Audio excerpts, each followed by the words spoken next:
Hey, what's up out there in internet land? Wanted to make this video today.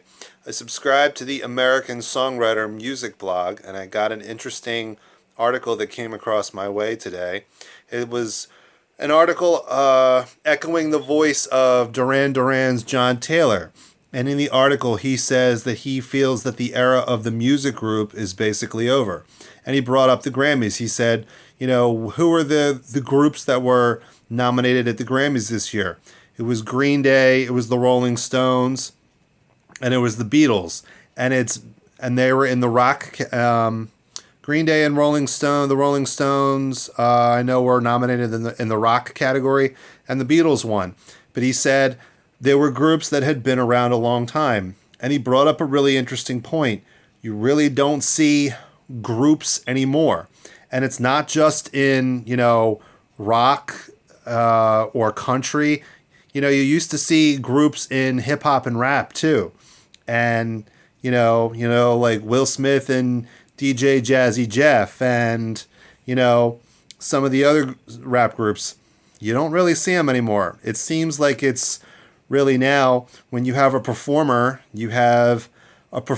like, say, Taylor Swift or Billie Eilish, and they build a band around them when they go tour, which is fine, except, I think that this is probably going to hurt the music business in the long run, because some of the best music out there was done in a group effort. Now, it's really, of course, hard to find groups that have a chemistry. But when you find the right group of people that do have a chemistry, they make great music. And sometimes someone can go solo and have a successful solo career, but other times, maybe it doesn't happen. Let's take the Beatles, okay? John Lennon, Paul McCartney, George Harrison, Ringo Starr. They all had successful solo careers, but, they were probably better together. Let's take the Eagles. Glenn Frey had an okay solo career.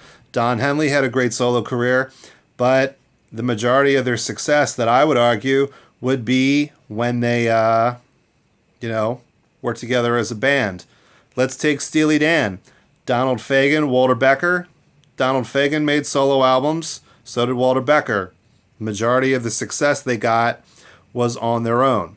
Now, this isn't necessarily true. There have been bands out there like a Billy Joel or a Tom Petty, where the band was kind of built around one songwriter. But even in Tom Petty, he had a great band behind him, and he had guys that really contributed. I know Tom Petty wrote a lot of songs with Mike Campbell, and those guys, Mike Campbell, Ben Montench, and Stan Lynch too, went off and worked with Don Henley, and also had careers as studio musicians and songwriters, and worked for and did work with other artists. So I know this too just from the scene that I play in. You don't really see bands a lot anymore.